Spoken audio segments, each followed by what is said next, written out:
All right, we are good. All right, well, good evening.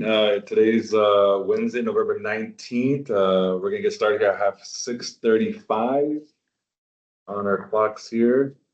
It sounds like we do have quorum. We're gonna wait on Commissioner Huma. Yes, I think she's having some technical issues, Okay. so hopefully she'll be able to join us shortly. Other than that, we have everybody accounted for. All right, we're gonna move. Oh, I also, sorry, I do want to, we do have an additional staff member. I want to say hi to Brenda Parker, our Human Services Manager. So just want to welcome our manager here for joining us. Welcome, Brenda. Thank Good you. evening. We're gonna go with item number 1 here, call to order. We're done. The public comment. Yeah, public comment. Yes, so I want to welcome Kelly Mudd. Thank you so much for joining us here at our Human Services Commission. Would love for you to, however you're comfortable, you can stand on the side. We would love that. We love it. Oh, do you? Wonderful. We'd love an introduction, and then you feel free to speak to your public comment. My name is Kelly Mudd. I'm here as a community member who is applaud the work that you're going to be doing tonight. And I'm here also as an equity committee member observing what you're talking about tonight. That's incredibly important for our community. What I wanted to say though is as a citizen, I need to make sure I say that. And that is that this city is definitely in the forefront on how to treat its community members. And I think we are remiss if we miss this opportunity for the city. And I know it's not your work, but if the city doesn't start communicating what the community can do to help people who are being chased by ICE, that we learn our rights and we learn what we can do to support. You are doing great work here to support actual families who are being, having difficult times, but we need to be doing more than that. We need all of us to be participating. And if the city could do anything to do that, it would be good. Thank you so much, Kelly, and thank you again for joining us this evening.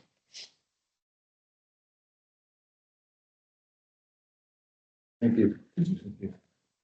And there are no other public comments, written or in person.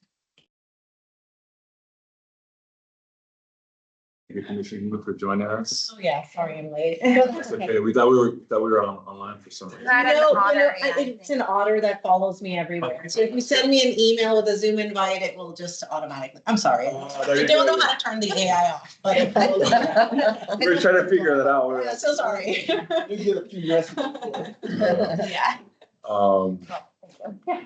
Our next line item is approval for minutes for October 15th. We had a few folks come in terms of community organizations from Friends of Youth for tomorrow, Influence of Choice, Community Closet. Any approval of the minutes? I have one comment on the Yes. minutes. I think the dates are wrong.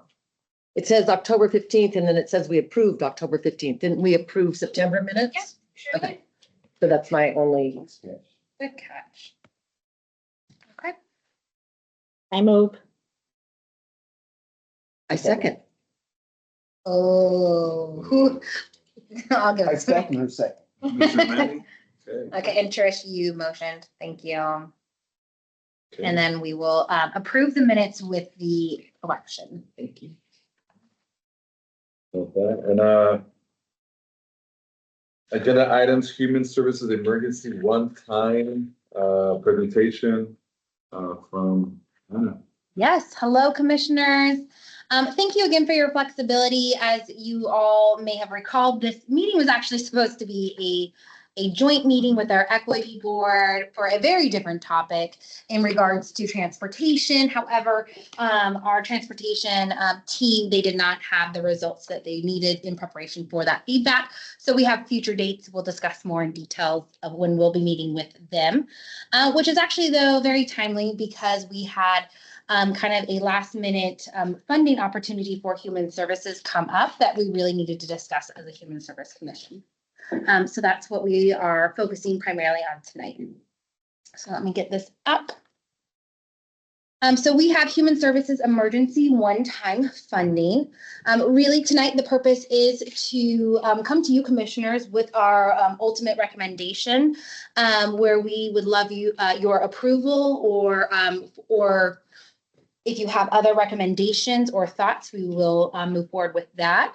To use our one-time emergency funding specifically for our contracted human services organizations that are serving our immigrant and refugee and asylum seeking community members. So tonight, I intend to really go in the background of why did this come up? How did this come up? Share with you our staff's review process and what we learned from that. Really discuss from everything that we learned, what is our priorities as a city, and that has ultimately led us to our recommendation from staff, and then really just open it up for discussion. If you have any questions, comments, would love to really have a robust conversation with you all with the intentions of hopefully taking this as an action item and voting to move forward with our recommendation. So, our city mayor has proposed, well, now it has actually been officially approved. As of November 17th, our city council did approve our 2025-2026 mid-biennium budget adjustments that did include $50,000 for emergency one-time funding for human services that are specific to our immigration community. This is really in response to a few things, but really intentionally from just the federal policy changes and funding changes for our immigration community members. We have seen as a community some pretty significant impacts that I think we have started that conversation here in our commission and starting to learn and understand it in a broader sense. If you recall, a few months ago now, we had Alicia Spinner from the Circle. She intentionally came to share more about what the Circle does, but it was also during the time where there was a lot of changes, quick changes happening. There was ICE agents in our community, and there was a lot of fear. So if you recall that conversation, I think that's where we first were introduced to this concern in our community. We also have learned in the last couple of months of ICE agents on the east side area on detaining. We've also talked to organizations like the Circle who have been working with immigrants who have been detained. And then more recently, if you are aware of the incident that happened in Issaquah, it was a very public incident of a woman being detained at a child care facility. That really concerned our community, and it was really brought to our city leadership as well as our city mayor. So in response to all of that and understanding the growing need concerns, our city mayor did respond with emergency funding of $50,000. So that's what has led us to say, okay, we have potentially some money and funding. How do we best use it? So as a city, what we did is we quickly did our research by talking to our city partners who are also using rapid response funding to serve our immigrant community members. So we learned from them what their process has looked like, and I'll go in more detail about that. We also talked to our community partners, so nonprofit organizations, our other foundations that we just discussed what's going on in our community, what's going on in our nonprofit organizations, what is the need, what is the gap. We also we had our Q3 reports from our contracted human services grants submitted mid-October. So from there, we were able to review the narratives, review performances, and just see what is going on most currently. We also reviewed our current contract, so we have wonderful partners. So we learned more about, okay, who is working with immigrant community members already, who is, what type of work is being done. So we looked at that deeper.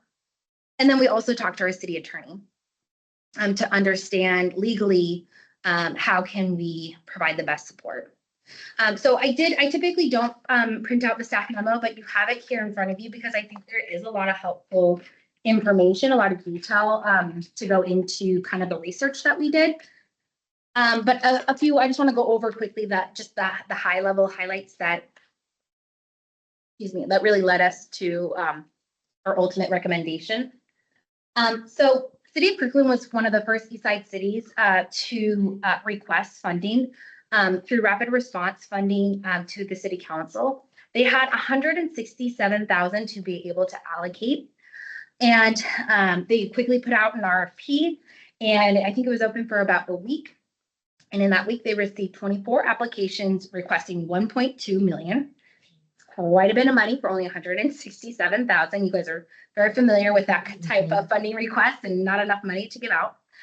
And in that, they really wanted to prioritize making sure that they can spread that money across to make sure that all community members were represented, that also many services were represented, from basic needs to legal services to housing. In that, they found 6 organizations and award funding. Similarly, City of Redmond partnered with kind of the City of Kirkland, their human services team, and they used the same RFP to put out the request for need. They received the exact same amount request and applications. They made their decisions based off of different funding gaps of where Kirkland wasn't able to fund, and to make sure that they were meeting their community needs. So those were 7 organizations that were funded. We also talked to our community members, such as our Northeast funders, other human services staff in our East Side area. If you're familiar with Debbie Lacey from East Side for All, had a great conversation with her, as well as Alicia Spinner. She's our executive director from the Circle, to just really understand more so what is the need for our immigration community, where are the gaps, and how can we best use this funding. And a couple of things we learned is that legal services is one of our highest needs. This is anywhere from power of attorneys, working with people who have been detained, working with families with a family member who's been detained. In that, looking closer at our legal services that we support, ELAP, we learned, is no longer able to take referrals. They're not providing immigration legal services. They do help with trainings and know your rights, but that education is funded. Northwest Justice Project is another known organization we don't partner with directly, but they do great work with our immigration community members. They are also at capacity. Not a huge surprise there.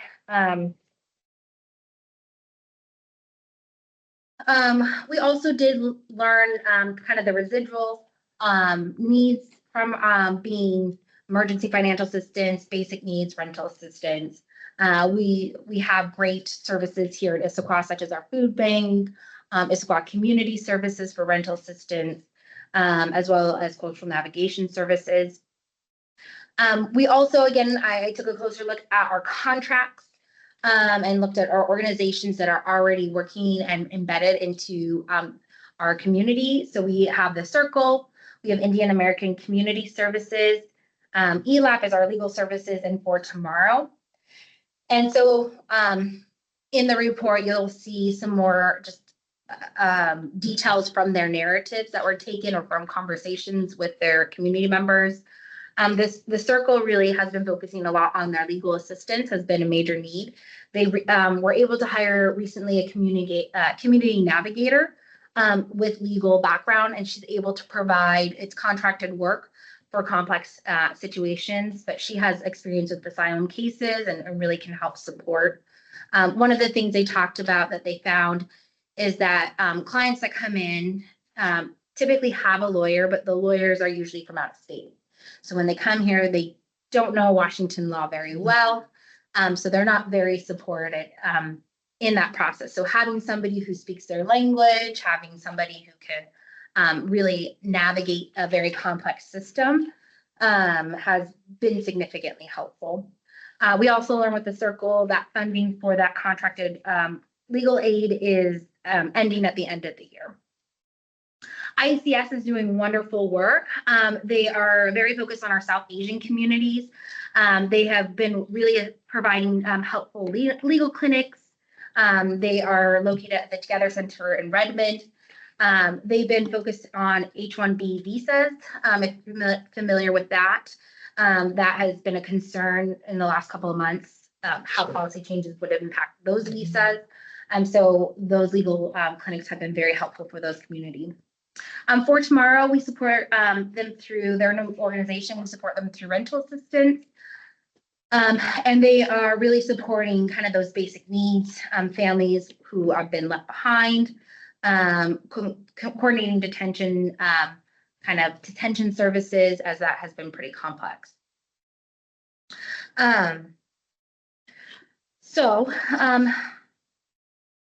that, we really recognized we have some really great resources and we have also a few gaps. So what we wanted to prioritize with $50,000, which sounds like a lot in some cases, but in other, it's not that much. It can go by very quickly. We wanted to also prioritize providing rapid response. Our mayor put out that we needed to have this funding allocated by the end of the year. So that's a pretty quick process. So to be the most effective and provide the most support in Issaquah, we wanted to prioritize a currently contracted human service organization. And that's for a couple of reasons. One, these organizations have already been vetted by our commission. You have looked at their application in depth, you've looked at their budget, we monitor their performance, and we know them. So that's a huge reason. In addition, to help with the effectiveness, we already have their contractor requirements. So we have their insurance, their business license, all those things that takes quite a bit of time and processing to get the contracting in our system.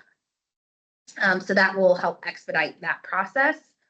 We also wanted to prioritize, just like we do with our human services funding, what can we do that's going to make the most impact? How do we move the needle with just a little bit of money?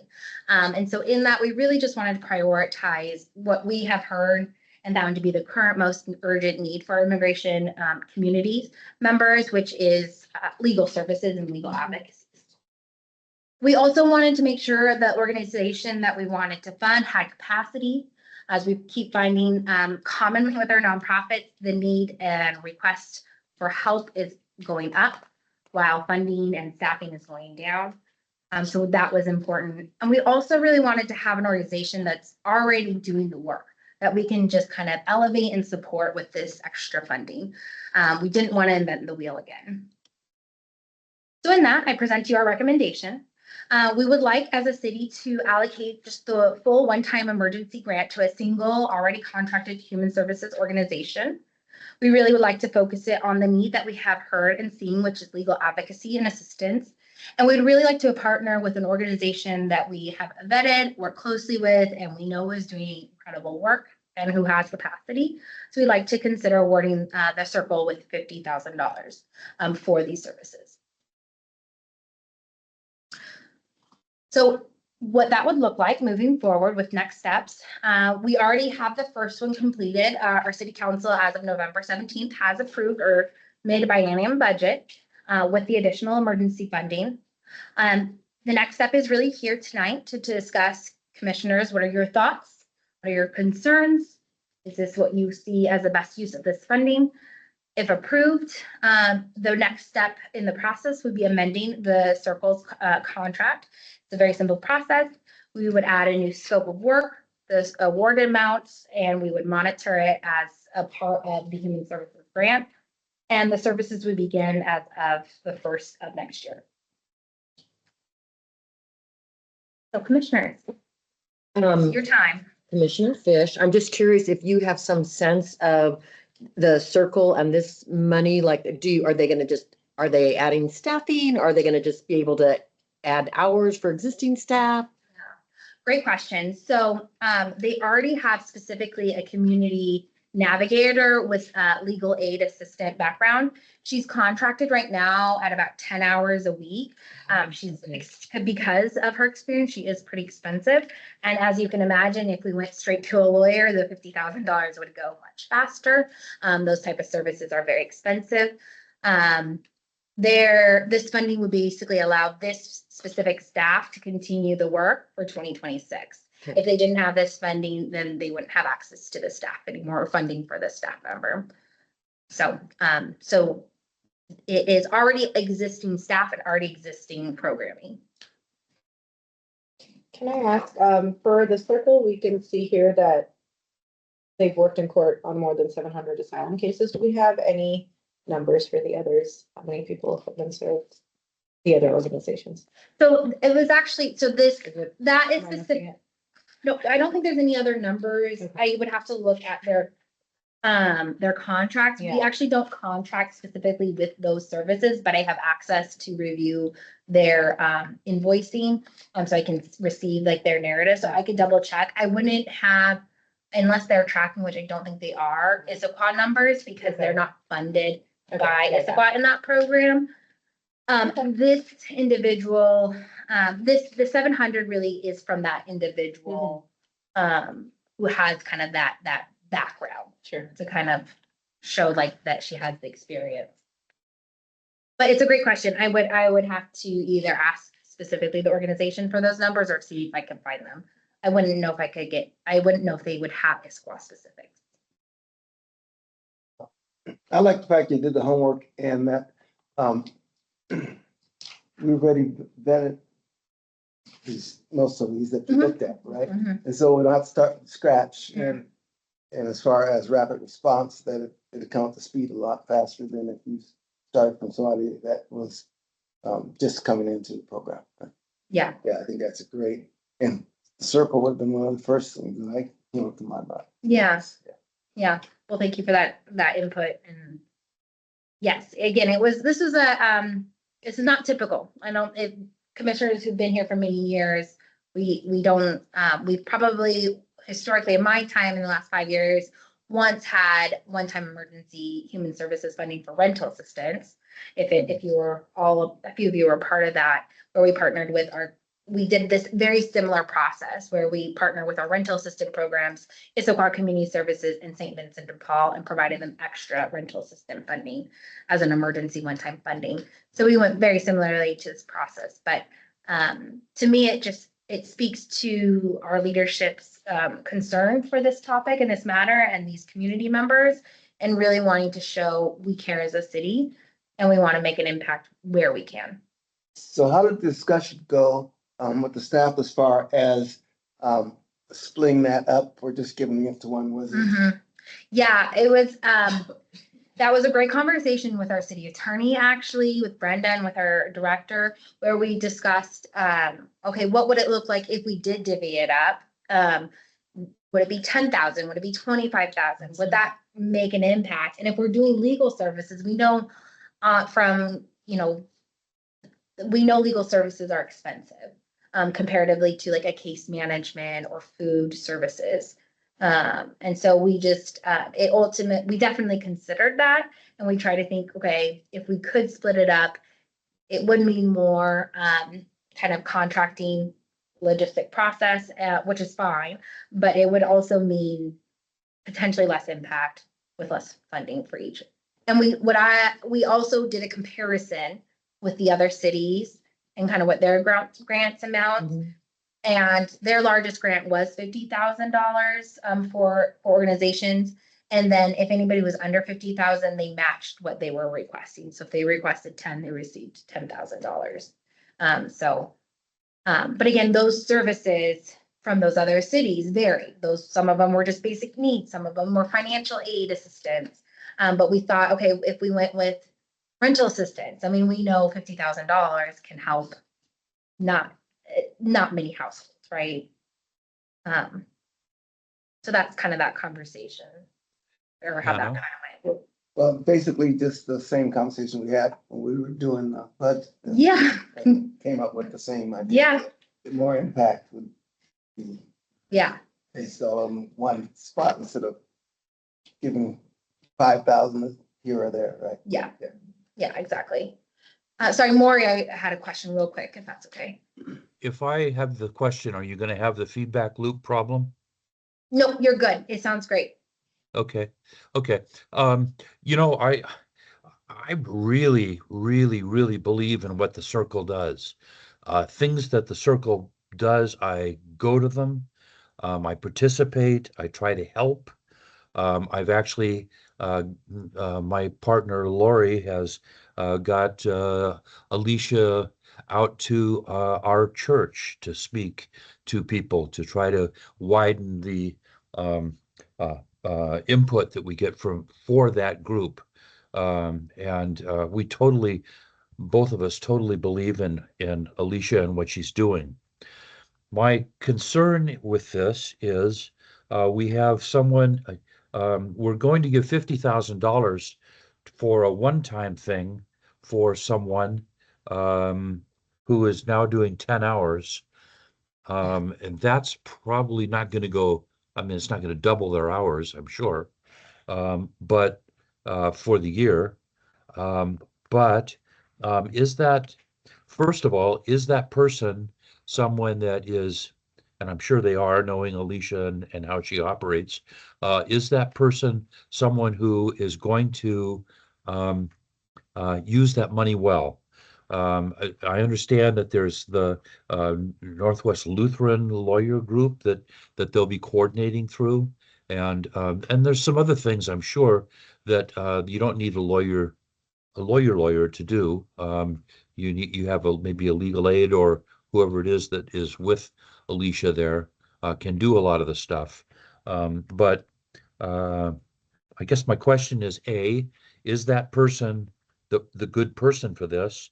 And B, are we giving the circle too much to do and diluting what it is that they are doing for our community as it is? It's a concern of mine that we don't want to take a good boat and swamp it.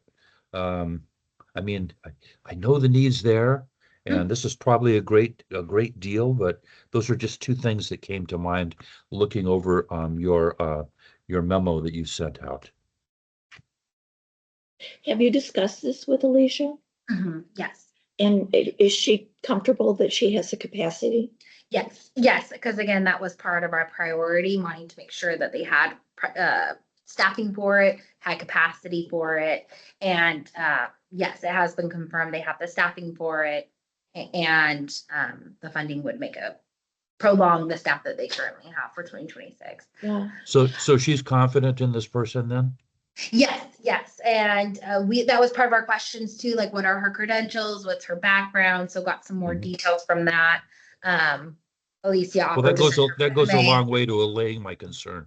Yeah, absolutely. No, because it was something that we wanted to make sure that it wasn't somebody who wasn't an attorney who was doing an attorney, or that they had the experience and the background to be able to support this level of work.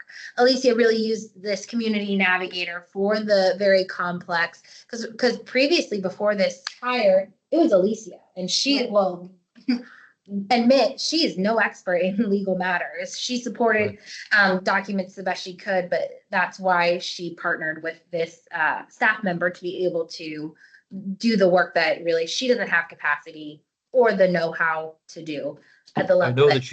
I know she's been going down to the Tacoma Center, and she's been going to the trials, the immigration courts to be a witness.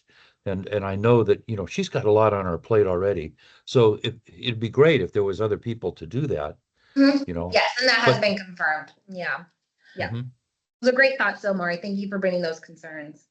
Yeah, I just wanted to say, I mean, everybody's bringing up really good points and questions. You guys done the legwork, you and Brenda and whoever else, you guys have done the legwork, and I really appreciate it. I mean, you obviously spent a lot of time coming up with this proposal, and you guys I'm not even sure if you're asking for our approval or if this is just informational, because I mean, I think it's great if this is just informational. I think the circle would be a great place to put the money. For one thing, it's the only local place. And, some of these immigrants, they don't have transportation to get up to Redmond and wherever else these other places are located. And it's money from the general budget that we want to spend on our immigrant population here. So we want it to be accessible.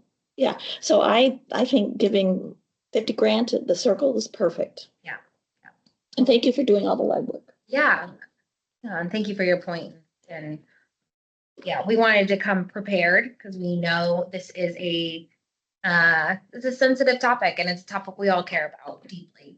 And so we want to make sure that we're doing this right. And we're serving our community the best way that we can. And to your point, yes, we are seeking an action and approval. Commissioner, I mean, this is a part of your job as human services initiatives, especially when it comes to our funding. That's a part of your role, is to help us make this funding decision. This is not our typical funding process by all means, as this is a rapid response. So this is very different than what you will experience in our upcoming application cycle, which is much more detailed. And you are much more in leadership of that. But yes, with the need, with the way that this came about, we felt like it would be best to do the homework, provide the recommendation, and receive your input. I'll say something real quick. I think that is the reason why we probably should ask for more money. I don't know, and I don't know why the 50,000 got. I'm thankful for that. But my question is that we do have a vetted partner that's been here, spoke to our work around the importance around immigration, coordination, and so forth. I would actually make the argument we probably should ask for more money. You have Kirkland for 167, Yeah. Redmond 250. And if you really want to put safety within our communities, I think that starts with that. I think that's the investment. You know, we're living in some tough times. And that is maybe as we say in my job, my wondering around how that came out around the 50,000 versus the other cities. They're all within our region around Northeast funders. Yeah. They're all trying to do the best in terms of helping families. And we have an agency, a community pillar to our work that's been doing this work in terms of trustworthy, the accountability, the helping our I think cultural fest a couple of times down here, the other muertes as well. I'd probably make the argument why we should give more money or try to find ways to invest that, just because they have done the work here for many years around our immigrant community. And I guess, Say something. no, I was gonna say, it kind of supports your point of how far is the 50,000 really gonna go? I don't know if that's one of the. It seems like a questions that drop in the you bucket. went over with the circle and see, like, I obviously I've actually haven't been here, like I wasn't here when you guys originally met with the circle. And I don't know Alicia, but I've heard the circle come up pretty often. So I guess I'm curious, one, like, do they have other staff besides Alicia that also support these services in a non-legal capacity that 50,000 will go towards supporting? And also this person that's providing like the 10 hours a week, that doesn't seem like a lot. Especially when you're hearing that other organizations are already at max capacity. So how soon until the circle sees that, like, hey, we're, at 80%, like, yes, we have capacity, but only for a little bit longer. And then to add to that, like, I guess the final point is like, how you're saying like the 50,000 will support this community navigator staff through 2026, but is that the whole year? Is it just like a couple months? Is it based on need? And how are they looking into meeting that need, I guess? Yeah, great questions. That will be a part of the amendment process where we, just like I do with our human services contracts, you see what the application is of, okay, the service that a human services organization is saying, we are going to provide this service. And so we have a very broad service of legal advocacy. Alicia and I, part of our next steps when we meet, will be amending the contract so that way we have a very specific scope. So part of that scope looks like the detailed work that's being completed, the number of units. So we can measure it in hours. We can measure it in caseload. Yeah. So there's different ways we can do it. And then we, of course, also set a goal for how many residents that this funding will serve. So that's part of, so I don't have those details. That's part of the next step is really understanding that. And I think that would probably be really help kind of the question of, okay, what is 50,000 going to do for legal services at the circle? How long will this last? Will it be the entire year? Will it be 6 months? That will be what I'll find out in that next step conversation. And then maybe that is looking at what does requesting additional funding look like. The challenge will be some of our timing, but it doesn't mean that we can't consider that as a potential next step as a commission and see what that Hannah? process. Hannah? Sorry, a couple, yeah, we'll let Maury go first. How much of the Kirkland money and the Redmond money is going to the circle? Is there any? It is a regional, I mean, they're right here in our community, and they do help our community, but they also help people that are in those communities. Yes. Is any money from those is there any monies from those communities going to the circle? Great question. So for City of Kirkland, no, they decided not to fund the circle. For City of Redmond, they came in to kind of help some of the gaps of Kirkland funding, and they recognized the circle as an organization to fund. And I believe they were awarded $25,000 to serve Redmond residents. And I think that is for legal services as well. But Okay. again, that's specifically for Redmond residents, just like our funding would go specifically to Issaquah residents. Absolutely. And then, Well, I just want to point out, Redmond is over twice as big as Issaquah. And Kirkland is more than twice as big. So not that we can make generalities, I can't assume that, well, that must mean that there's twice as many immigrants. You can't make that generality, but just keep in mind that we are a smaller city. Mhm. Yeah, we are a smaller city. and our budget is different. Right. And if we were to ask for more money, it would have to go before council, right? Absolutely. Yeah, it would be quite a process for the commission to go through that. City of Kirkland Commission started that and went to their council requesting. So that's actually how we received rental assistance funding back in 2021, 22. Is that our commission went to council requesting for that. Yeah. So that would be the process. Okay, two things. So requesting more funds would have to go to the council, which would negate the rapid response. Yeah. Correct. Okay. And secondly, I see that all these organizations have capacity. Is that yes, they're full?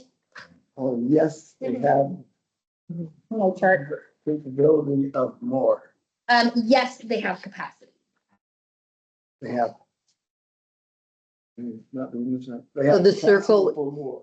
Yes, Or they're at capacity. Sorry, capacity, the question, this column basically means, do they have capacity to do additional work? Okay. The circle, yes. And then IACS and for tomorrow, yes, but we do need to have a further conversation. I would need to get more details from them. And then ELAP, we know is they do not receive referrals. Okay, and they have capacity because of the funding funds coming in? All right. Yeah, exactly. Yeah. No, Yeah, good question. I get it. Oh, sorry. Sorry, JD had go ahead. something. How do we get educated on these incidences that happen? Are we getting that through the police department? Who's reporting these?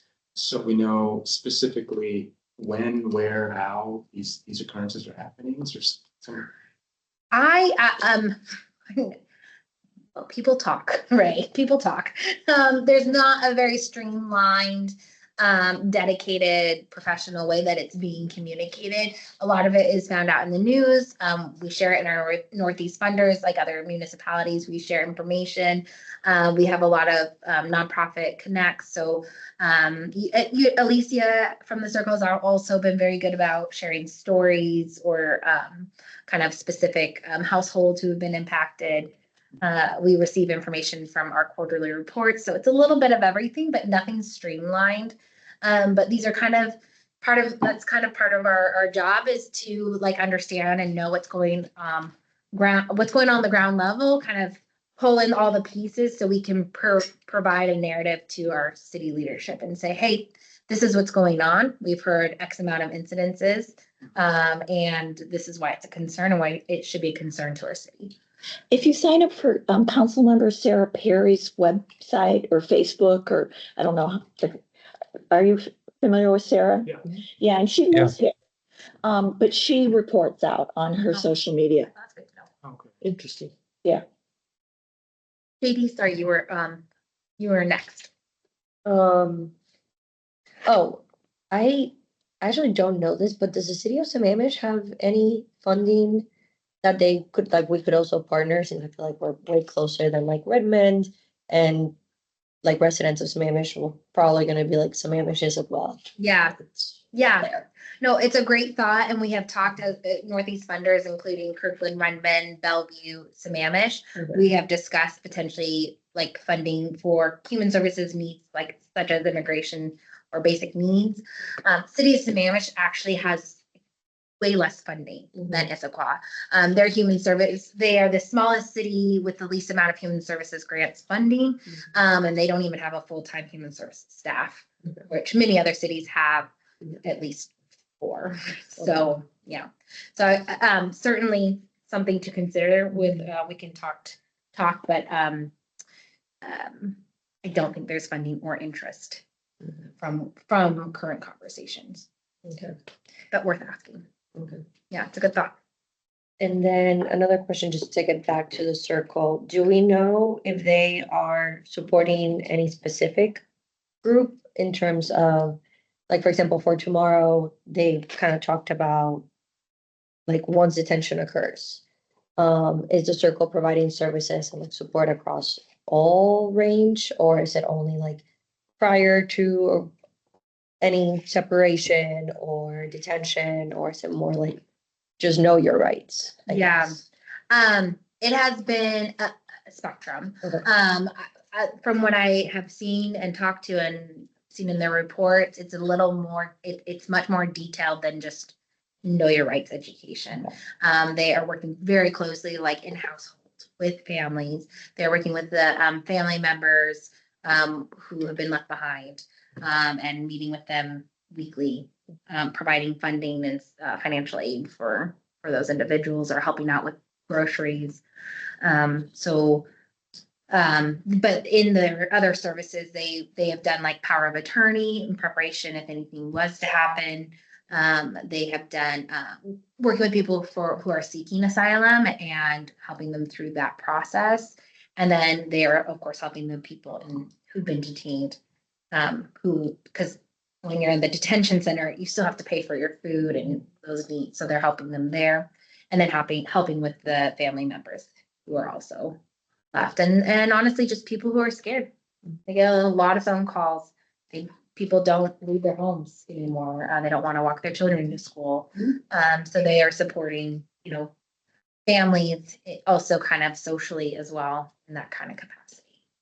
So, yeah, so it's a spectrum, I guess. I just keyed on to something you just said. It said when they're in detention, they have to pay for their own food. Yeah. And how are they supposed to do that? I don't know those details, but yeah, it's pretty gnarly system. Yeah. So that's why the circle has provided, I think they have, usually family members put money in an allowance, kind of like a bank account that they can use, and they can buy like deodorant or shampoos. Alicia said that the circle puts in $100 Yeah. a week. A week, I think, or I have notes somewhere. A week or a month, must be a week, for everybody that's in the detention center.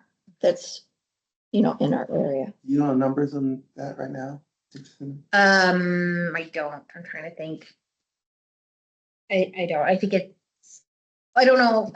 Alicia, I think, might be working.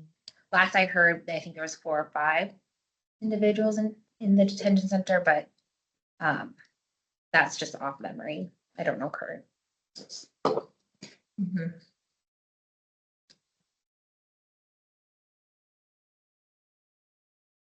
Really great conversation.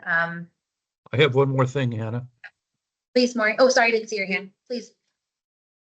I'm wondering I like Jaime's point of, this 50,000 isn't really, is that the limit? And is there a way we could say yes to the 50,000 now and maybe work to get more money later so that we don't have to go through, we don't have to stop the rapid response. We can get the rapid response happening and then start an initiative to perhaps get more money later. I think that would be the solution, Maury, so we can move forward with 50,000, because that has, as of November 17th, been approved.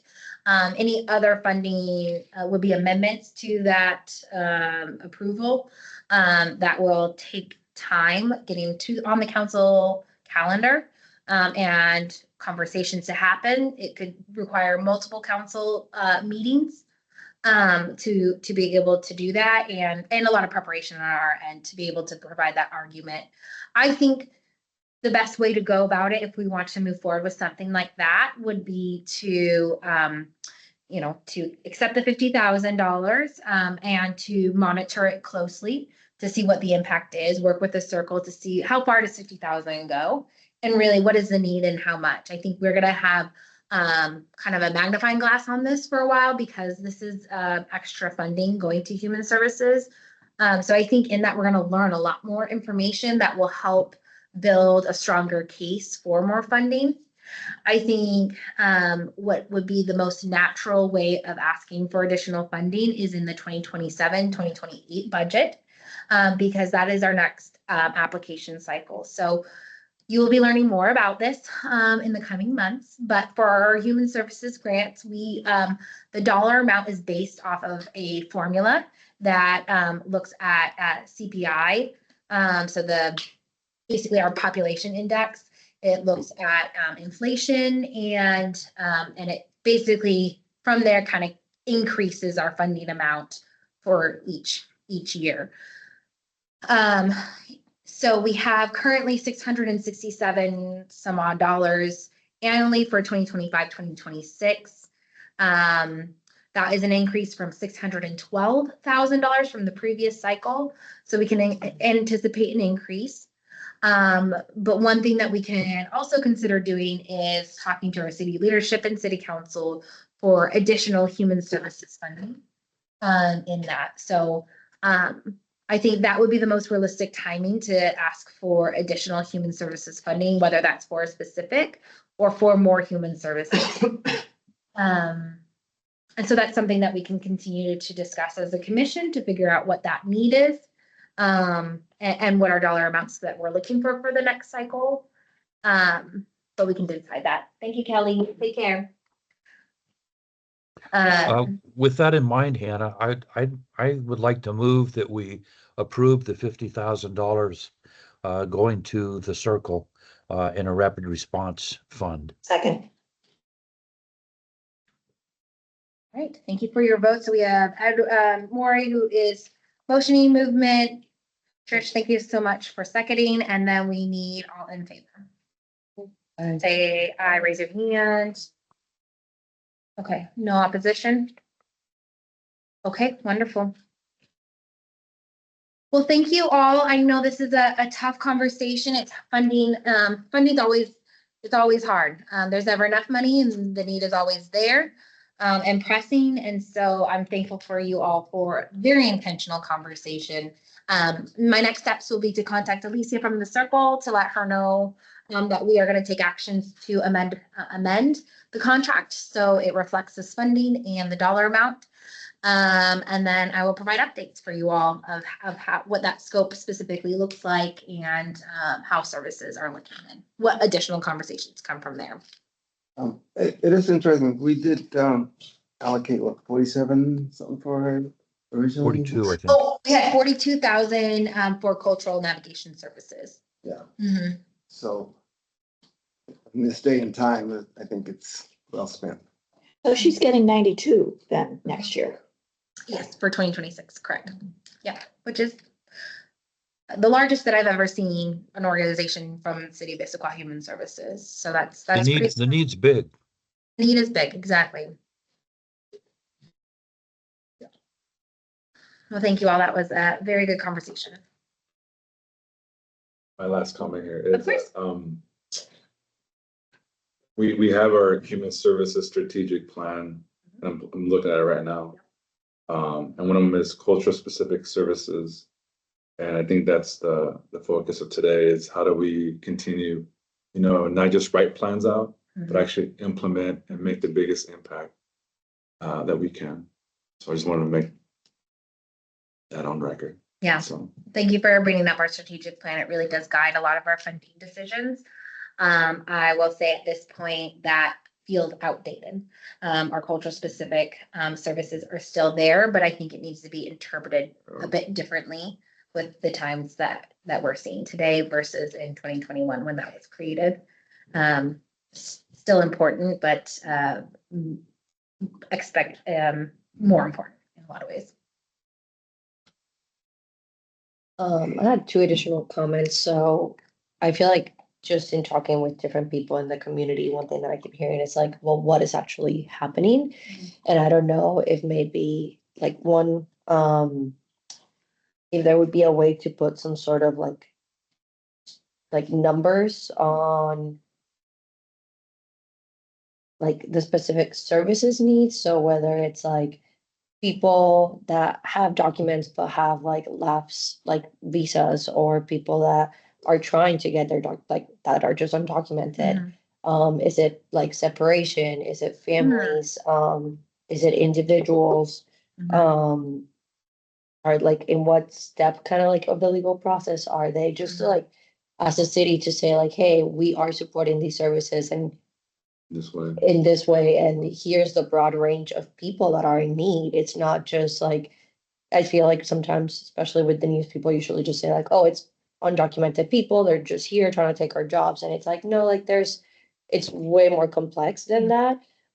We've heard a lot of people in other states that are going to the court system and for their process, and that's where they're getting stopped, even though they're following exactly what they're supposed to be following. So I don't know if there's any sort of stats. I know it's really weird to talk about people in the sense of stats, but I think it could help the communication and then just to raise awareness. Kind of like Kelly was mentioning, and it's a simpler way for others that maybe are not involved in this space as much to be able to process it as well and be able to say like, oh, actually the need is bigger than I realized, you know?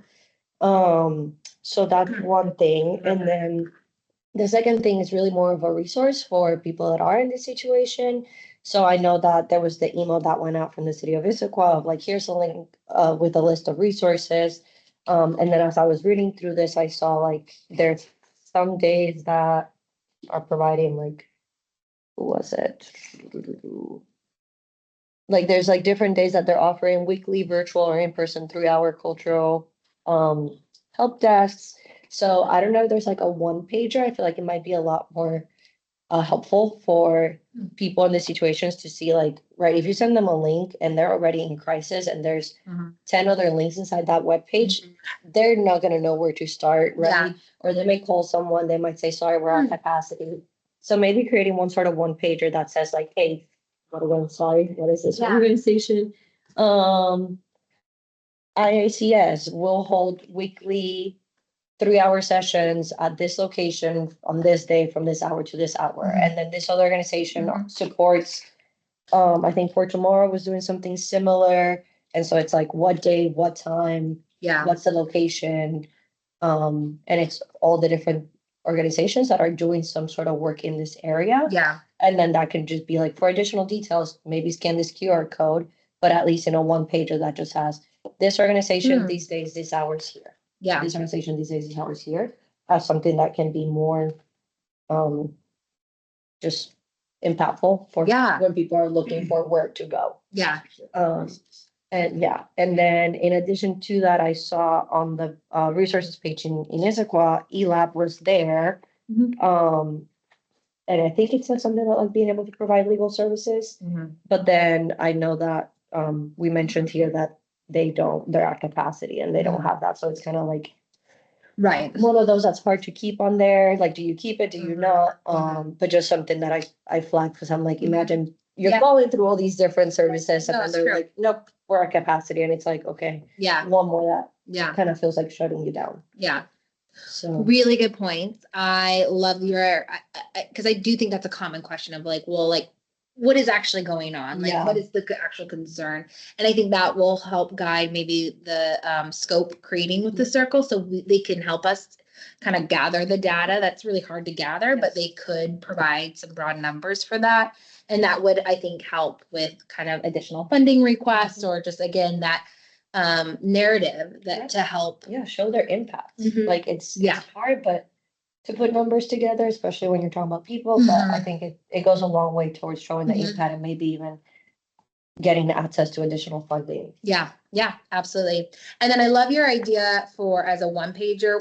I brought these just because I just wanted to show you the kind of what we have. So these are kind of resource cards for people who are in crisis just on the streets or just need immediate services. And so it has the shelter information or safe parking information on the back.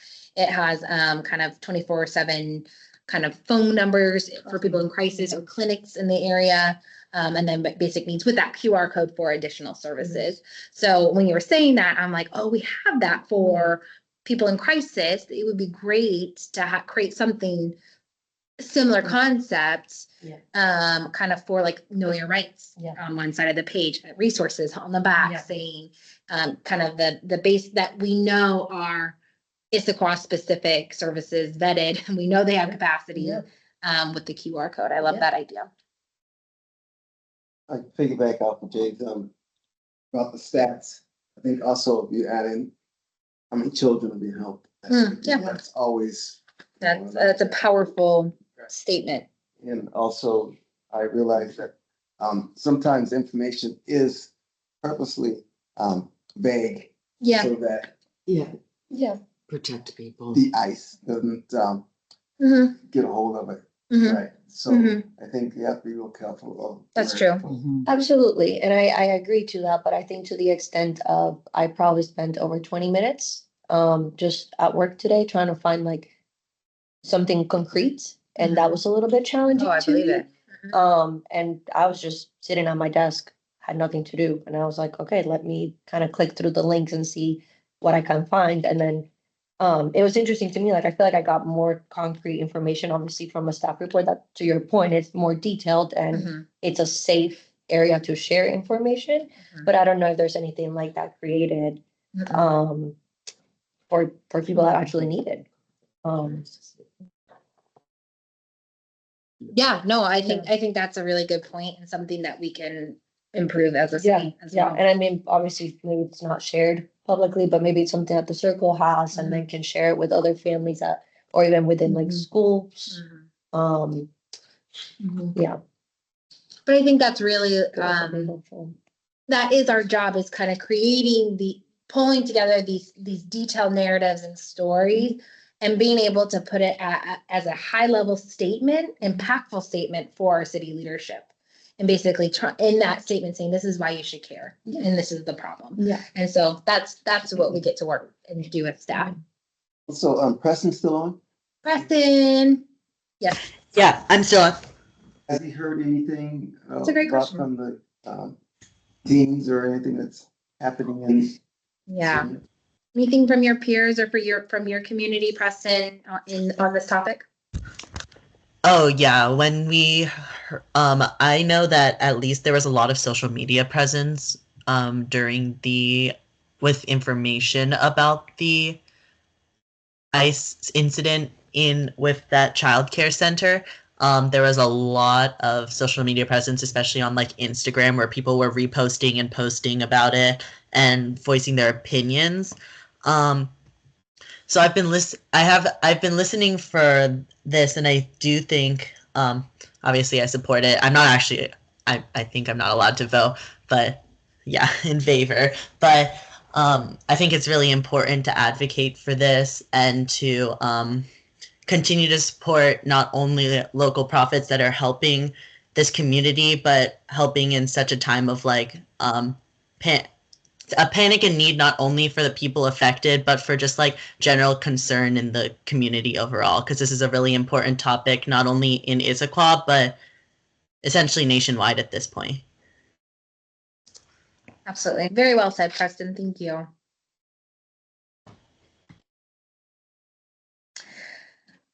Oh, commissioners, you have some really good input, some really great insight, and it really makes me excited for our future of next year, looking at grants and making these tough decisions and having these tough conversations. So really appreciate just your professionalism, your respect, and your care. Truly, it comes across. So thank you all.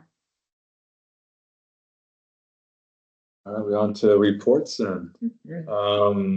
Any reports from the group?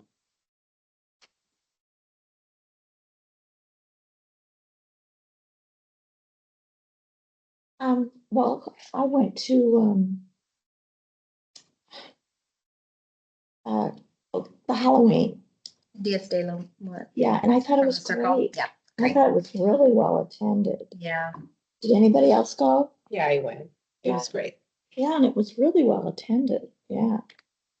I heard there's a lot of city council members who attended, some city leadership, Yeah. so we always appreciate when they come to our city events. I attended a community lunch. Maybe some of you are familiar with it, but it was my first time. It's in the fire station. It's not the Catholic Community Services lunch. It's not that. It's held on Thursdays at noon. Mm-hmm. Do you know about that? Oh, yes. Oh, yeah. Oh, okay. Yeah, and I met some folks there. I met the oldest participant who has been attending for almost 20 years. She's 102. Oh my God. She comes to lunch. Yes. Oh my. And her friends drive her there. Oh, I And love they, that. and it is such an amazing community. It is not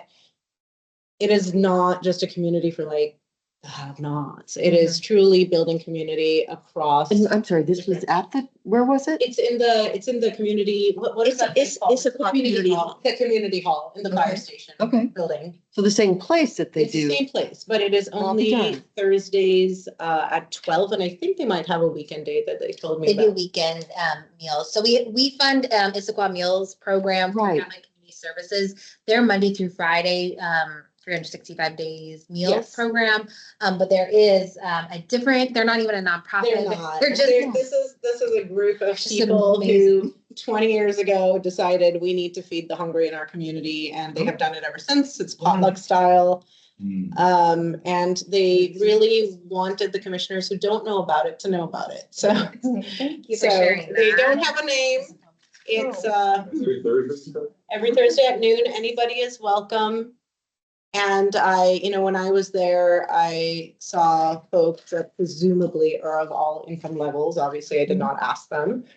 I saw day laborers who were coming in to eat lunch. There were professors there. I mean, there was basically like every segment of society, and I asked them how many people they serve, and they said like at least 50 each lunchtime. So it is a need that they're meeting. And above all, I was just really impressed with the community that was being built. There's generations of people, different racial and ethnic, groups, and yeah. Yeah. Well, thanks for I sharing. really Yeah. want everybody to know that they, that they They really exist, are a great group. and to support them through word of mouth, and come out and check it out and value what they do. Yeah. I've been there where they've done birthday parties and brought out cakes. Oh, that's really cool. Yeah. Yeah, we don't like monitor, it's not, funded thing, so we don't have that data or information. Yeah. So that's really great. For comparison, our meals program is anywhere usually between 25 and 40 individuals each night. Yes. So that sounds like it's pretty hopping. And they did specifically say it is not funding that we're looking for. We just want people to know that we're doing this and to support us feeding the hungry. That's great. I think is it a church group that started it? And they I feel like that's true. Yes, because Wes, do you know him? He was a professor of religion at Seattle University, and he's like one of the main organizers there. I think I've heard his It name. was through his church community many years ago. Yeah. Yeah. Great. That's great that you went. Yeah, Thanks it for was passing it was amazing. How was lunch? Delicious. So about lunch, it's not just whoever's bringing whatever, or it is, they are so intentional about providing a balanced meal. So there will always be a salad. There will be 2 kinds of soup, a vegetarian option. There will be a home cooked hot dish. So they're trying to really balance it. And then of course we've got the fun things like, you know, the junk cupcakes and stuff, but they try to be really intentional, knowing that nutrition matters to people who might be food insecure. So Let's make jump, that meal count. let's jump to you. Yeah. Good point, Randy. I volunteered at the Issaquah Community Closet event last week, 2 weeks ago, Yeah, maybe, you did. at Pickering Barn. Yeah, you did. They had over 1,000 people come through the barn. 1100, I was gonna stay for about a half hour and like 3 hours later. Yeah, Great. yeah. It was bonkers. And yeah. it was- Yeah, we knew there would be a lot more people interested in this event, but I don't think we anticipated the They had number. donations of 7 tons Yeah. of clothing. Yeah, it was quite a bit. I told it 5 of them. You would have more than that, Manny. Come on now. Did you say you went there? Yeah. Yes, he did. Twice. You stopped by twice. It was lovely. Yeah, we'll appreciate that participation. It's a really fun event, so. I do want to give kudos to, here, I have the Issaquah tree giveaway program. Oh, Alicia was the one. Yeah, I didn't know, I had no idea. I just know that a couple of my neighbors were like, hey, we set up for these tree giveaway. And I'm like, what are you talking about? I give a truck and you go pick up trees. And I'm like, okay.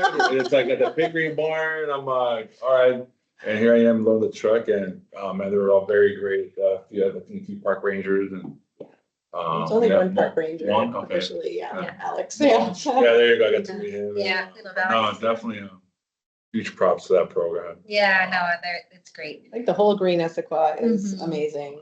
They Yeah, really mobilize their volunteers and keep our parks great and yeah, it's part of the charm of Issaquah. yes. All right, Preston, anything from you in terms of youth report? I don't think I have anything today. No worries. Sorry. We'll get you next time. All right, I guess I have something to add.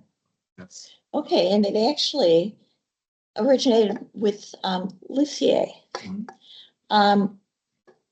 Your team recently housed, a council member sent me this information. Your team recently housed somebody that had been unhoused here for like decades. Yes, 30 years. Oh, gosh. And you guys, because you built relationship and made them feel comfortable, they agreed to move to a place in Seattle, right?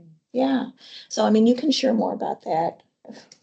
Yeah, I think it's all because of our coordinated entry program that we've started participating in with the King County homeless, what's it called? HMIS system, what does that stand for? I'm drawing a blank. Homeless Management Information System, sorry. So we're now able, the behavioral health coordinators are now able to do the coordinated entry assessment, which gets them on a list for housing in all different areas. And so then not only are they on a list, they're also being nominated. So Lissier, Amir, and Kyle are daily nominating them. As we find out which places are coming available, we can say, yes, they've agreed that they will live here, or, you know, they all have different requirements. And so that has absolutely changed the work that we're doing. I think there've been 6 in the last, we've been doing it for about 6 months and we have Wow. about 6. And we're also working with the faith communities to donate these welcome home baskets. So as they move in, we have these baskets full of cleaning supplies and it's really overwhelming for someone who's been on the street. You can imagine for all these years, they don't know what they need. And some of these places provide the basics, some bedding and some general things like that. But we're able to now give them this nice basket and so a broom and all kinds of things. So we're really excited about it. And I might mention that this place, I understand, has supportive services. They do, yes. So this person's moving into a place, not only just to live, but there's, and I can't even describe what the supportive services are, but there's supportive services. It's case management. It's Case management. anything from helping them get plugged into work or benefits or mental health treatment, substance use treatment. So a variety of different things. Yeah, that's great.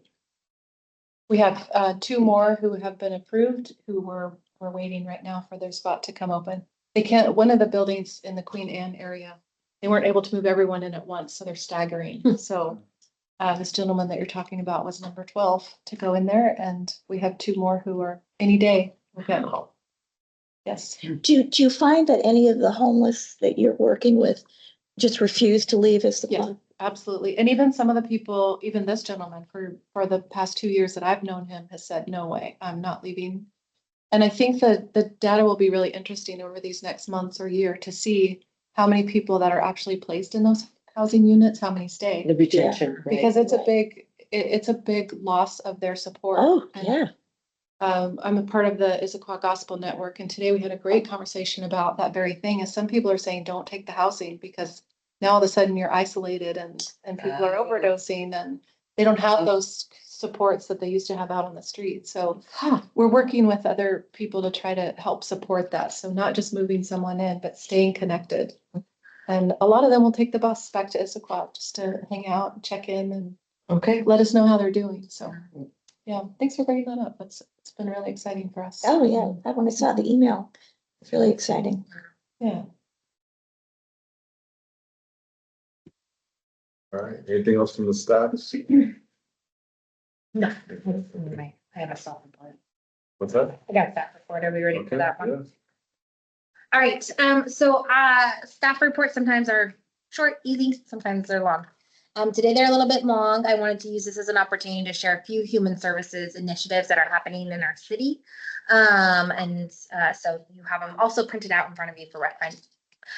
So again, part of the staff report, I provide just specifically mayor and city council updates.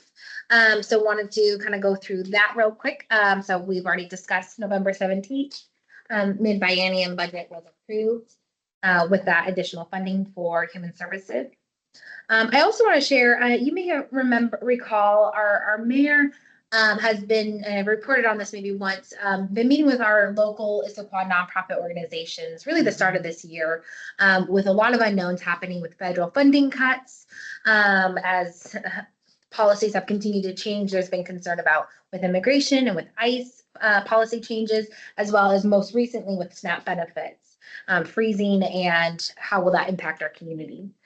So very thankful for a mayor who really wants to work closely with our nonprofits and really better understand what is going on. And the intention of these meetings are to really to track data, track information, to create a narrative that can be brought to our legislative and state level for additional funding or policy changes that could help and impact human services. The feeling that we are and sense that we're having is we are in a human service crisis. And we just basically need to provide the data, the narratives to our state and legislative level to be able to make these changes. And so that's what her goal is for these meetings. They were quarterly, they are now moving monthly. Because there are just a lot of things changing. And so with that, as you are probably all aware, our city mayor is retiring. She's stepping down and we have a new city mayor coming in. So with that, there's a few unknowns, but fortunately this initiative is going to continue with Deputy Council President Dee Michelle. So she has been at these meetings and she will continue to take ownership and leadership of this. So very thankful for just leadership listening to our nonprofits. I also want to share an update in regards to our Opportunity Center. I can't recall if we've talked about it briefly here in Human Services Commission. Opportunity Center is a project that the city's been working on for 10 plus years. We did. Yes, we did. Thank you. So we do have an update in regards to that. So that is a affordable apartment complex coming in at the Issaquah Transit Center.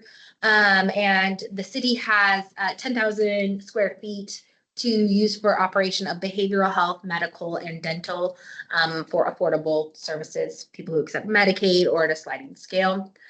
The funding is very specific that those services are provided at with using the space. So we recently put out, not Human Services, our executive department, we help support this, but there's a letter of interest out to our community partners and nonprofits, basically saying, here's our initiative, here's our request. If you are interested, please answer these questions. So that's currently out to, I think we sent it to 30 plus partners. But I think we're open if anybody has any kind of specific organizations or even individual providers that you think might be interested. I think this is a very broad letter of interest that we are really just trying to see who is available to do this. We originally had two main providers, Valley Cities and remember the other one, Valley Cities and Wasn't sound? no. But they basically don't have capacities when they agreed to it about 5 years ago. So we are kind of a little bit starting over to figure out who has capacity now. So it'll be interesting to see what we find out. This is not free space. We are looking to rent it out. But there is funding for the build. So if an organization says, yes, we can do it, basically they can say, this is how many offices we need, or this is the medical, rooms that we need. And so we can help support that. Any questions or comments in regards to either one of those? Can we see the list of the organizations that it went out to? Yeah. Is that available to us? Yeah, I can email it. Is anybody else interested? I know, Ray, this is a topic that you're probably very interested in. So we'd be happy to have a follow-up conversation with you in regards to this. Especially for the providers that receive funding through Medicare and Medicaid. Mm-hmm. Yeah. Would love to kind of have you take a look at that list for sure. Thank you. Okay, and then I think this is shared a little bit, but I just want to, I'm going to share my screen. There's been a lot going on, as mentioned, with immigration policy changes, with federal funding, with the government freeze, all of it, right? So get out of this. So the city, I just want to share kind of some of the city response in what we have done. So we discussed this here, but we do have a topic in human services. It's immigration resources. So this is kind of what JD was talking about, kind of this lengthy email or list, frequently asked questions. But it is a helpful kind of resource to point people to, at least for initial concerns and kind of that, Q&A. I'm hearing multiple times from community members, what is the city doing?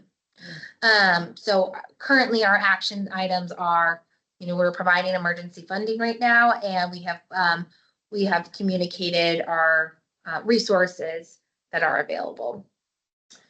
And then in regards to food resources, recognizing that our SNAP benefits for many of our community members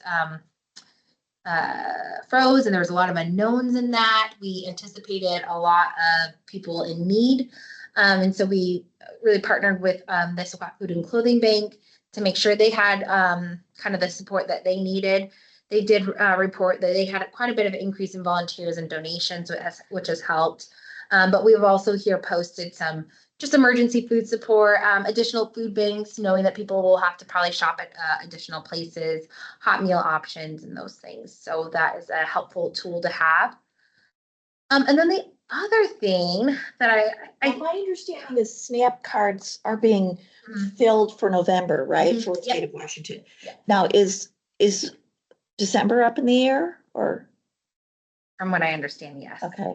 Yes. We'll see how the state responds. With that, has there been more interest in food bank and? I was wondering that too.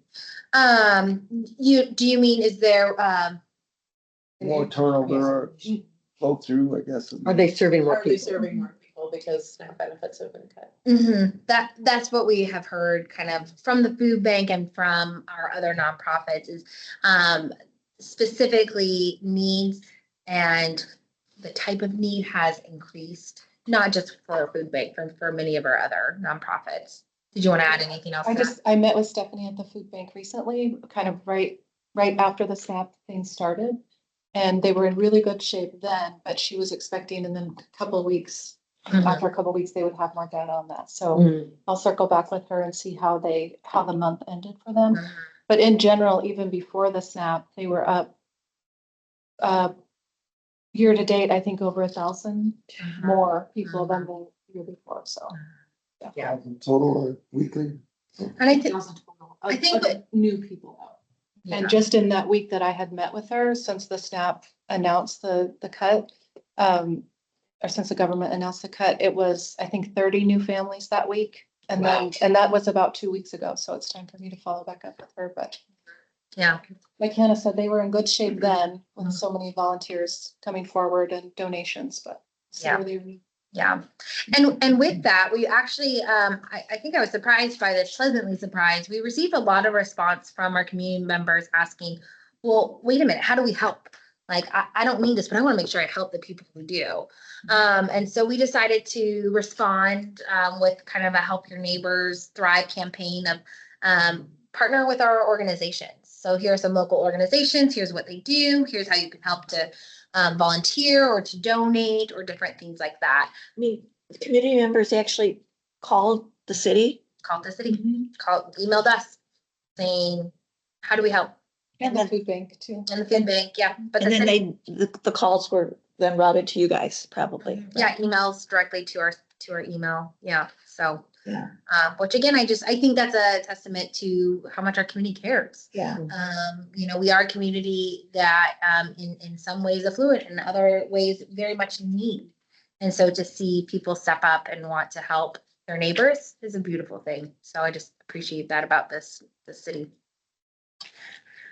So yeah, so just want to share again some things that we're trying to respond to in the ways that we have capacity to as a city. So you can find those online. The last thing I want to do is some logistics. So I love scheduling out meetings and talking about what's ahead of us. So the way that I did it this time is I made just so you have reference of what we've done. We've done a lot in 2025. We met with a lot of great organizations, very successful, very busy. But we are transitioning now to prepare for the application review process.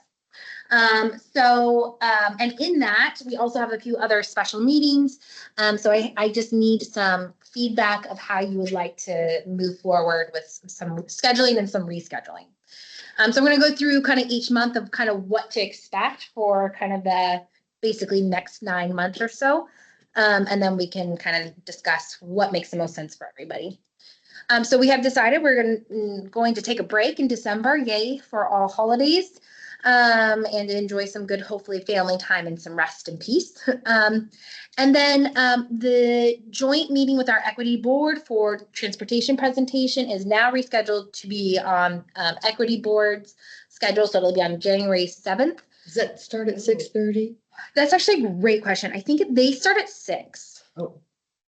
So I would love to know if any, again, this is what we consider a special meeting. So it's not a part of our regular scheduled meeting. And we could have a few people attend. We can have all of us attend. But if you are not able to attend, please let me know. I'm interested in attending. Great. Anybody able to not attend that they know of already with their schedule conflicts? Is remote access available? Or just Yes, remote access will for sure be available. Absolutely. And locations most likely will be Gibson Hall, but still TBD. So that is January 7th. So then that brings us to January 21st. That is our regular meeting that we technically have scheduled. So we need to decide if that is a meeting that we'd like to meet at or not. Let me continue with the rest of the schedule, and that might help decide what makes sense for us. The next meeting is February 18th. However, if you are, I don't know if you are familiar, but we have a religious holiday calendar. So if it conflicts with certain religious holidays, we don't have public meetings. So the one for 2026 is on February 18th. So we do need to look to reschedule that meeting. So again, we can consider canceling it. We can consider just rescheduling it as a special meeting for different first day of Ramadan. Oh, that's how I should know that. I'm gonna be fasting. Put it on your calendar. Oh my God. Wow, That's you too have to funny. take it off for that? Well, it's not off, Okay. like we all But, like- still work, but we are trying to respect those holidays, so we don't have public meetings. Okay. Okay. Yeah. Look at that. Yeah, so, The city council also. That's awesome. yeah, I city mean, council does it, yeah, so we adjust meetings so we can, respect, specific holidays. This was initiative a few years ago that the Equity Board or Human Services. Yeah, they didn't take my birthday off though. Oh. Nice. It's actually the equity came up with it. Yeah. Okay, so again, we'll come back to the January and February one. I just keep going here. So March 14th, this is gonna be our equity so every cycle we have a joint East Side Human Services Commission equity training right before we review the applications. So this year we have decided to have it as a 3-hour chunk, which means we'll need to do it on a Saturday. Yay. So it will be at Redmond City Hall from 9 to noon. We'll have coffee and snacks. And so more details on that to come. Who is facilitating it? Community Rise is the same facilitator from last time. However, there are a lot of adjustments of how we're doing it. Okay, I wasn't very impressed with them, but I was one of those people online. Yes, so I will say, and you'll note here, I'm so sorry, team. It is in person only because of that. Right. So if you're not able to attend, I am so sorry. There's no virtual options. We will have to just fill you in next time. I hope you all can attend in person. It's just one of those meetings that they just cannot accommodate virtually, unfortunately. I had some fun conversations trying to advocate for that, but I did not win. So that's where we're at. No, I think, if people can make it, it's better to. It is better, yeah. But I wasn't impressed with that particular group as facilitators. Yeah. We are working with them very closely to have a lot more hands-on. So the kind of agenda that we're looking at is we're gonna have like pre-work, knowing that not everyone's gonna be able to do it, but we're gonna have some pre-work to kind of set some foundational stuff. The first hour will be kind of we know that everybody's on a different equity journey and on some people are brand new to equity training. Some people are experts at it. I have found that this commission is a little more on the expert end and has had more experience, thought, and knowledge in it comparatively. But so there will be some foundational training. There's going to be breakout groups, in-person breakout groups, so there can be some smaller kind of conversations and discussion.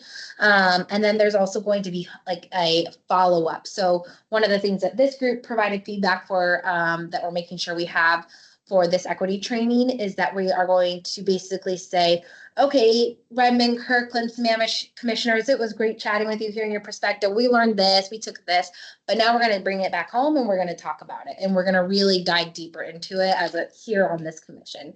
And that's where it leads us into March 18th. We're going to keep that as a regular meeting so we can have timely conversation in regards to the equity training follow-up.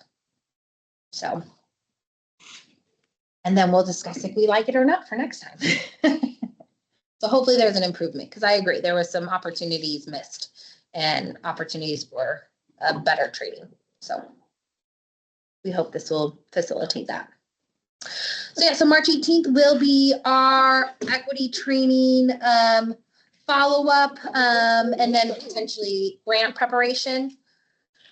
And then April 15th, this will be a quick turnover for staff for us, but the application closes like April 7th or somewhere early April.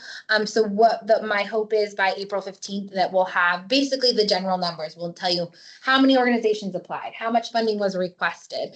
We'll have it by our subgroups, those things. And then we'll make decisions on subgroup assignments at that point.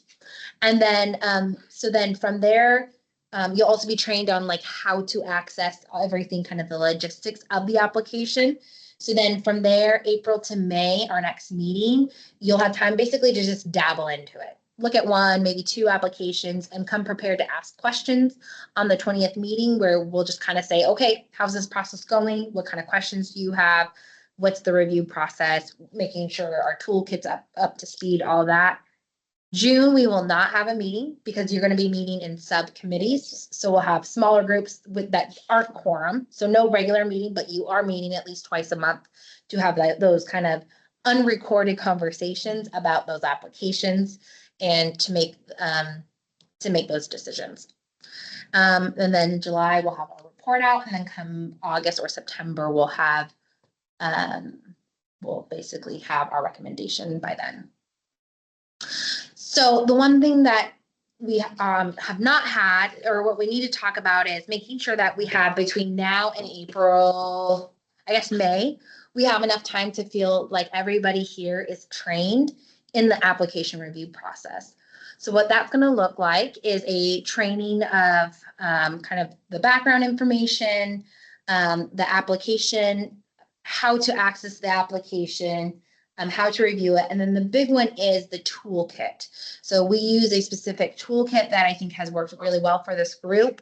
It's basically kind of a two-tier process. First is we go through the applications in your subgroup and we decide it's a red, yellow, green process. So yes, we should definitely fund them. I don't know how much yet. Maybe we should, let's talk more about it, or no, they're not aligned.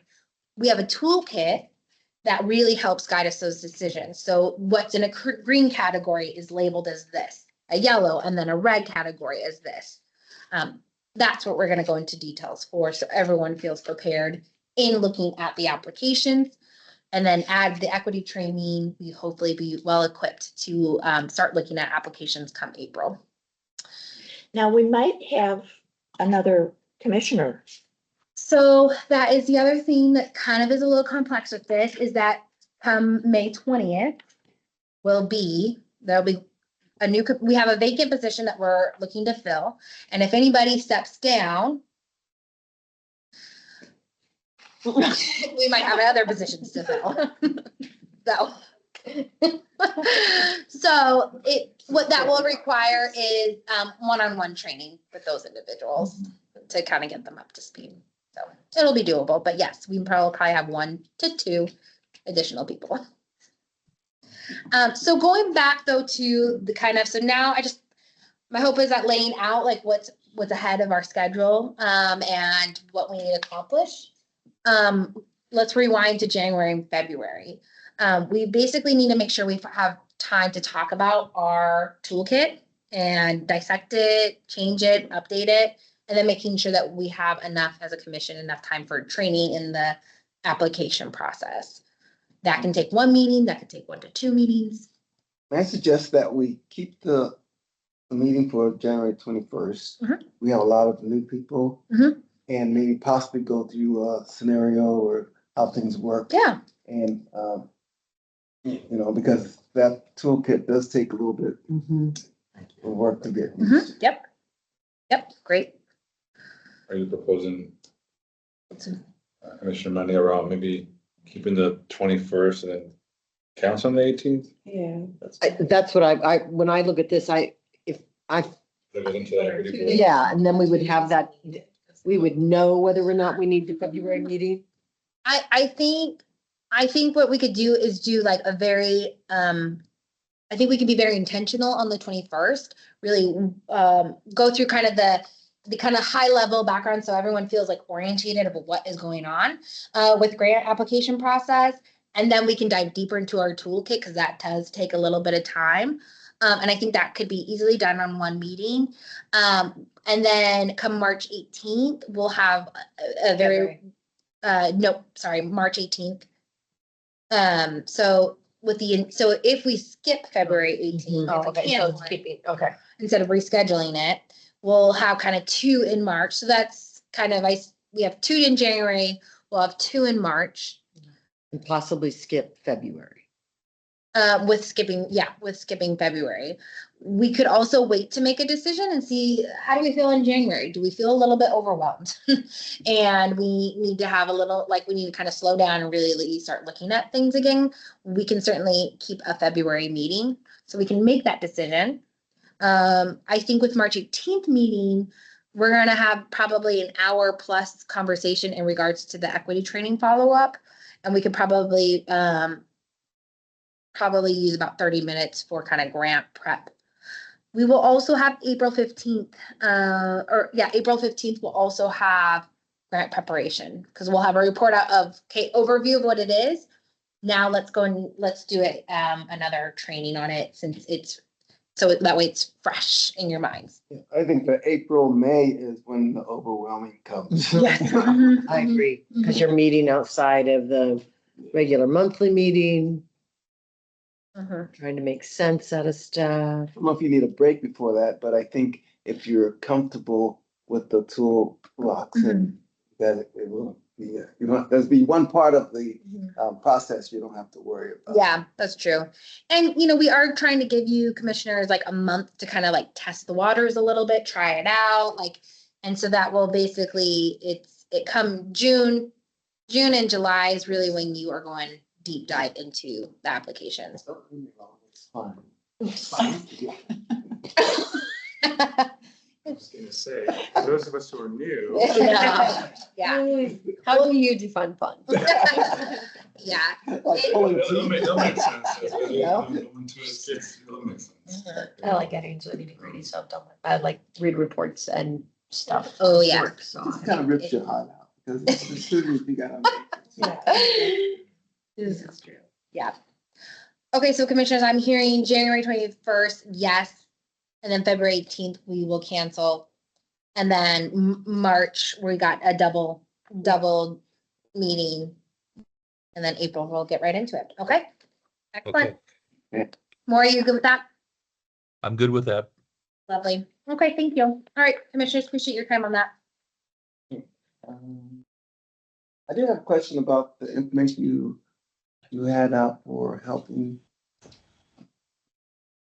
the homeless as far as getting information on it. Is that information available at the library?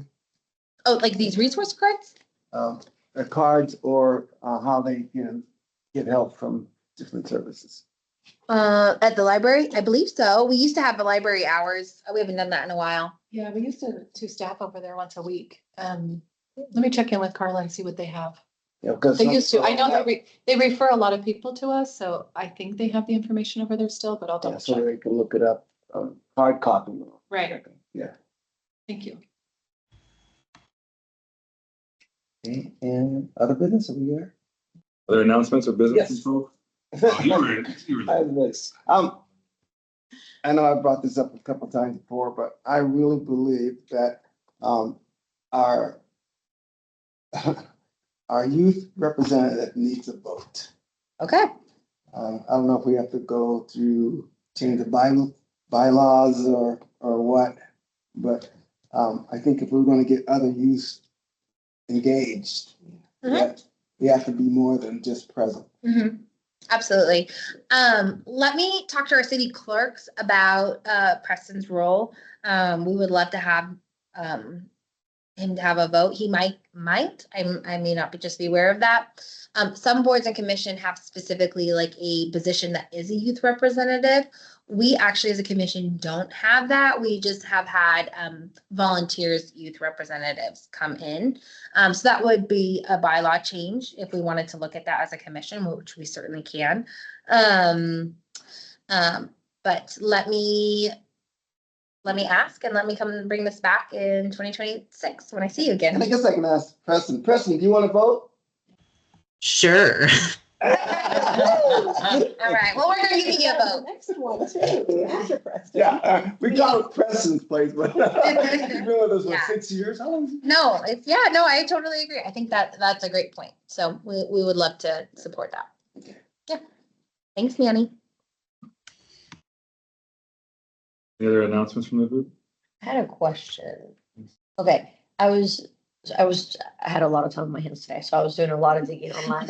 And I was, couldn't find like all the past presentations from the other providers that have presented previously. And I don't know if we have that saved in a folder somewhere and I just couldn't find it. I know sometimes they'll share it, like just like. Oh, their PowerPoints? Their PowerPoints and like they'll send those over email, but I wasn't sure if we like shared those or kept those like in an email somewhere? Yeah, because I didn't put them on our agenda. I would need to follow up with those Okay. providers because I didn't receive a copy of them, or most of them I didn't. We do have a YouTube channel that this gets posted to.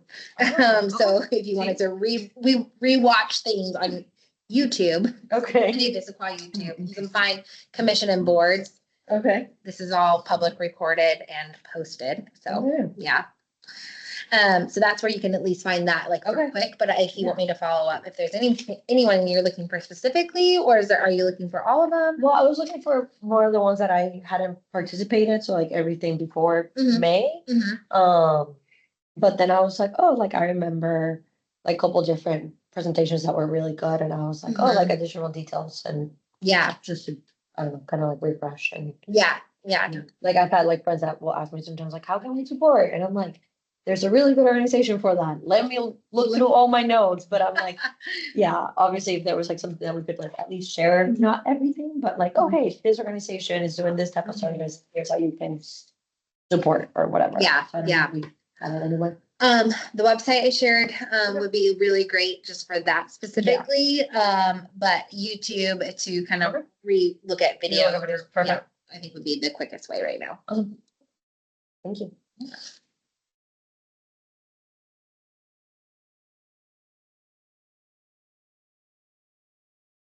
Oh, and so then for next year, there won't be any more provider presentation.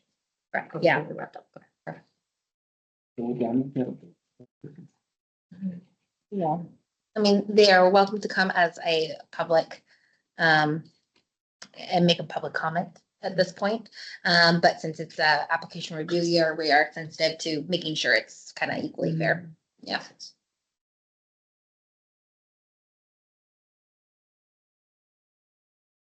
All right. Hey, I friends. think, we're adjourned here at 8:16.